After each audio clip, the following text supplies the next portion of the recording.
Kobaran api dengan cepat membesar membakar kios dan rumah indekos di Pademangan, Jakarta Barat Senin siang. Warga pun panik dan hanya bisa pasrah karena tidak bisa menyelamatkan barang-barang berharga milik mereka. Aduh, luar biasa gedenya nih, merembet ke sono sini nih. Aduh. Padatnya permukiman warga membuat api mudah merambat ke bangunan lainnya. Total 10 rumah kos dan 6 kios usaha warga ludes dilalap si jago merah. Sumber api diduga berasal dari kompor yang menyala dan ditinggalkan pemiliknya saat sedang memasak. Cukup lumayan besar di bagian dapur, ditinggal pergi terus api menyala dan menyambar sekitarnya. Dan sudah diupayakan pemadaman dini oleh para warga, namun karena kobaran api cukup besar, akhirnya api loncat atau menyeberang ke jalan selanjutnya. Sehingga membakar dari kos-kosan yang ada, kurang lebih 10 kos-kosan terbakar, dan toko yang terbakar kurang lebih ada 6 toko. Api berhasil padam setelah belasan mobil pemadam diterjunkan ke lokasi. Tidak ada korban jiwa dalam peristiwa ini. Dari Jakarta, Sofyan Firdaus, iNews melaporkan.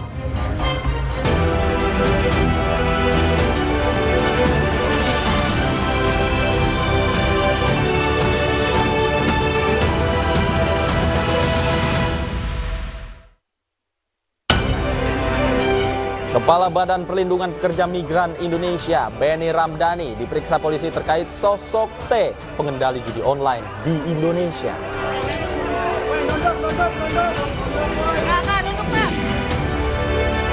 Keluarga korban melapor dan mendesak Komisi Yudisial meninjau kinerja hakim yang membebaskan Ronald Tanur dari dakwaan pembunuhan kekasihnya.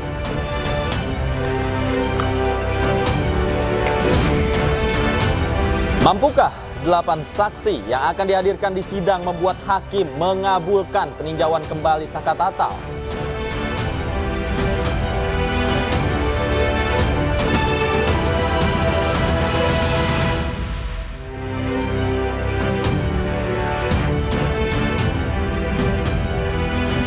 Halo, selamat sore. Pemirsa, demikian tadi berita pilihan iNews Sore hari ini bersama saya, Davi Pratama. Pemirsa, kita awali iNews Sore hari ini dengan informasi. Kepala Badan Perlindungan Pekerja Migran Indonesia, Benny Ramdhani, diperiksa Barreskrim Polri terkait dengan sosok T, pengendali judi online di Indonesia. Benny datang dengan membawa sejumlah barang bukti.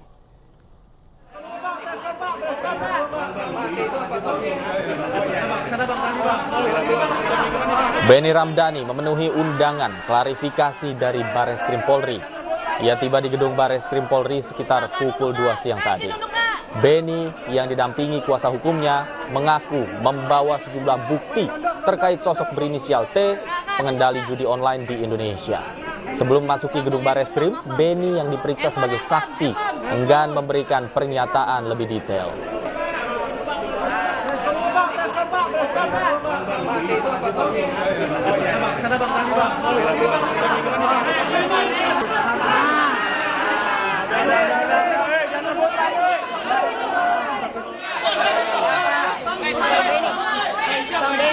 Enggak, kasihan loh pengacara saya. Ya. Oke, nanti saya akan memberi keterangan pers setelah memberikan klarifikasi di dalam ya. Dan pemirsa, untuk mengetahui situasi terkini pemeriksaan Kepala Badan Perlindungan Pekerja Migran Indonesia, Benny Ramdhani, kami telah terhubung dengan rekan kami Syahreza Zanski di gedung Barreskrim Mabes Polri. Selamat sore, Syahreza. Apakah hingga saat ini pemeriksaan Benny masih berlangsung? Davi dan juga pemirsa, betul sekali bahwa pemeriksaan Kepala Badan Perlindungan Pekerja Migran Indonesia atau BP2MI Benny Ramdhani hingga saat ini masih menjalani pemeriksaan. Setelah tadi kedatangannya terlihat pada pukul 2:15 siang waktu Indonesia Barat, dan hingga saat ini masih dilakukan pemeriksaan di gedung Barreskrim Polri begitu. Dan dari kedatangan tadi kami melihat yang bersangkutan datang menggunakan baju yang beridentitas soal memberantas soal praktik sikat sindikat Fight to Save PMI dan juga dia tidak banyak bicara soal berbagai persiapan yang nantinya akan dilakukan untuk pemeriksaan nanti begitu. Dan dari juga kami juga masih menunggu informasi soal apa saja bukti-bukti yang nantinya akan dipersiapkan oleh Benny soal memberi keterangan ataupun klarifikasi soal nantinya soal klarifikasi mengenai ada inisial T ada inisial T yang terlibat dalam bandar praktik. Kembali di Anyus Sore, pemirsa, sosok berinisial T disebut mengendalikan bisnis judi online di Indonesia. Menkominfo Budi Aristiadi menyebut tak mengetahui siapa sosok yang dimaksud tersebut.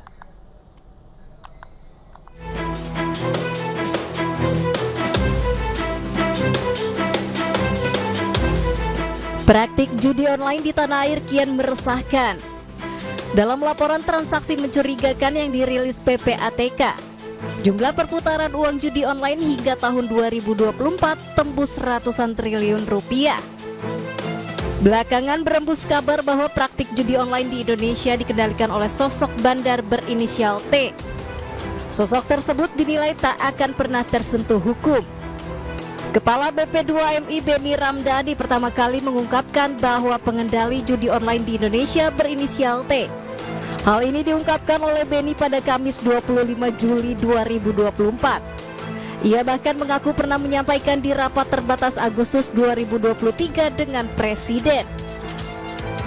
Selain menyebut inisial T, Beni bahkan mengatakan bahwa selama Republik Indonesia berdiri, sosok yang dia sebut sebagai bos dan pengendali judi online ini tak bisa tersentuh oleh hukum. Atas hal ini, Beni juga dipanggil oleh Barreskrim Polri untuk didalami keterangannya. Beni juga menjelaskan bahwa sosok T juga kendalikan bisnis judi online dari Kamboja dan terafiliasi dengan jaringan judi online di Kamboja.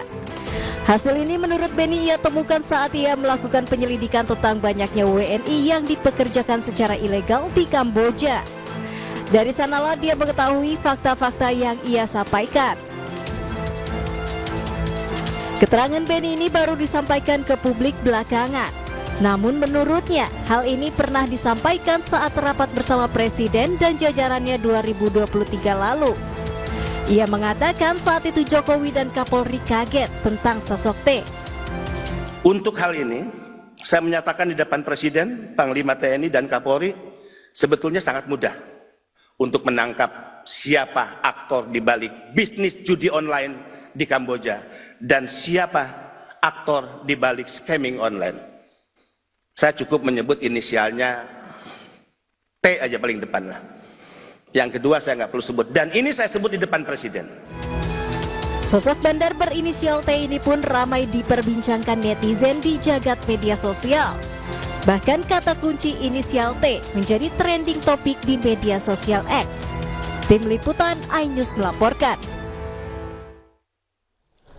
Kita ke informasi yang lain, pemirsa. Ronald Tanur bebas dari dakwaan pembunuhan kekasihnya Dini Sera Afrianti. Hal ini menyita perhatian publik, termasuk anggota DPR Rieke Diah Pitaloka. Dan hari ini, Rieke beserta keluarga korban melapor dan mendesak Komisi Yudisial untuk meninjau kinerja hakim.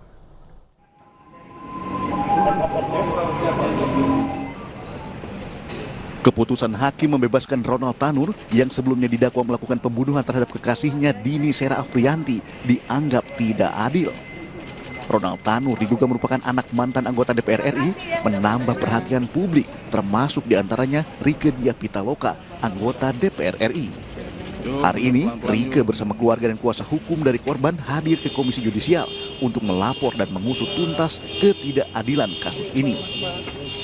Hari ini kami dari tim kuasa hukum keluarga almarhum Dini Sera Afrianti dari LBH Damar Indonesia, dan ini keluarga dari almarhum Dini Sera Afrianti, ini Bapak Ujang, ayah kandung dari almarhum Dini Sera Afrianti, ini adiknya Alfi Karisma.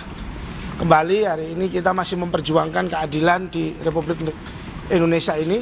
Kita berharap hari ini kita melaporkan kepada Komisi Yudisial atas 3 majelis hakim yang melakukan pemeriksaan perkara terhadap GRT yang kita tahu bersama sudah diputus bebas.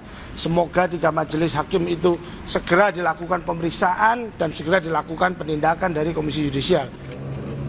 Sebelumnya Ketua Majelis Hakim Erin Tuah Damanik memvonis bebas Ronald Tanur. Meski ada bukti CCTV dan hasil visum, hakim memutuskan bahwa Dini meninggal karena meminum alkohol, bukan karena penganiayaan dari Ronald.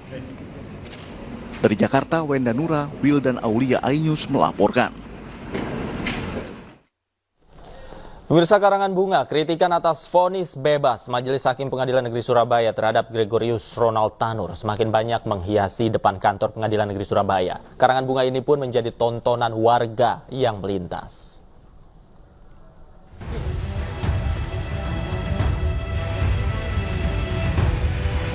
Karangan bunga kritikan atas vonis bebas Majelis Hakim Pengadilan Negeri Surabaya terhadap Gregorius Ronald Tanur semakin banyak menghiasi depan kantor pengadilan sejak Jumat 26 Juni lalu.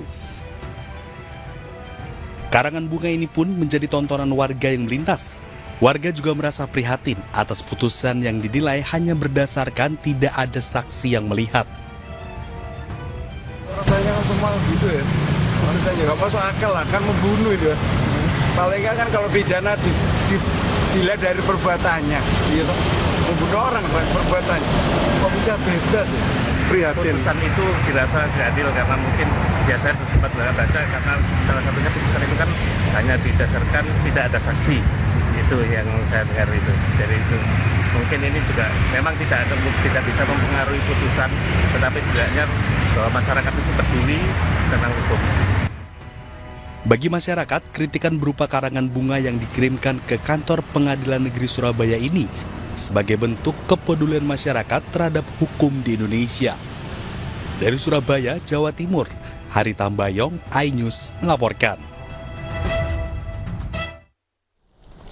Pemirsa, putusan bebas terdakwa pembunuhan Gregorius Ronald Tanur oleh Hakim Pengadilan Negeri Surabaya mendapat sorotan tajam dari publik. Ungkapan kekecewaan kepada majelis hakim ditunjukkan elemen masyarakat dengan mengirim karangan bunga ke gedung Pengadilan Negeri Surabaya.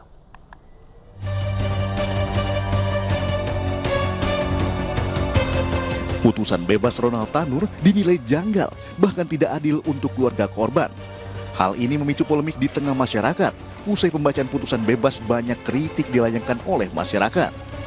Bahkan masyarakat meminta agar Komisi Yudisial menyelidiki putusan tersebut dan melaporkan 3 hakim ke Badan Pengawas Mahkamah Agung atas dugaan pelanggaran kode etik.